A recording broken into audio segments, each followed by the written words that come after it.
otkriti koliko znanstveno nije sposoban za dužnost koju obavljaš. Kako bih voleo da imam tako odijelo? Mi ga možemo sašati i može da vam otkrije ko je glup, a ko dostaje svoga posla. Dobro. Koliko tašite za to? 1000 novčasnica. Gadnika. Dobro.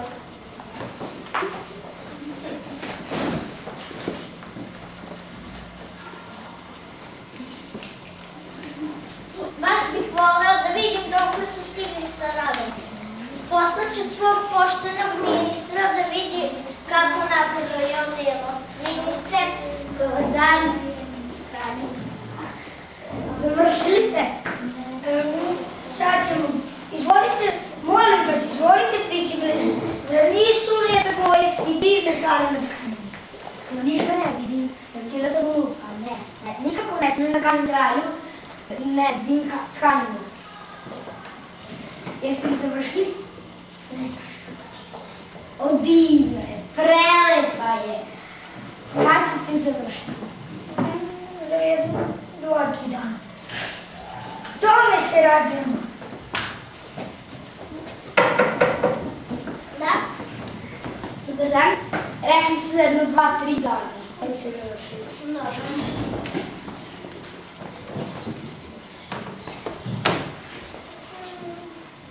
Prošlo si to 2-3 dana, no sada ću poslati svog poštenog dvorana. Dvorak ne molim te, idi vidi kako napreduje tkanina. Sad ćemo da završimo. Zar nije lepo? Da li se ne glup? Da li se ne sredi? Da li sam ja stvarno dobar u posla? Smijela da sad sam carna. Baš mi je lepo. Hvala. Kada ćete završiti? Uskoro.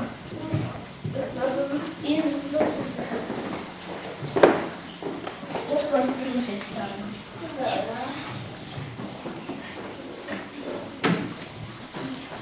Dakle, jeste gotovi?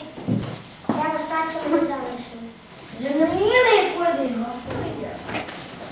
Ja ništa ne vidim. Da li sam ja slep? Nemam pojma. Da li sam nedostojan svojeg posla? Da li sam nedostojan po neku zar? Baš vam je lepo. Evo, hajde su gotovi. Evo taksije. Evo presluka. Evo obrtača. Treba nešto nasiti? Izvolite, podnijete se ugledaju. Treba vam. Sada nismo došli.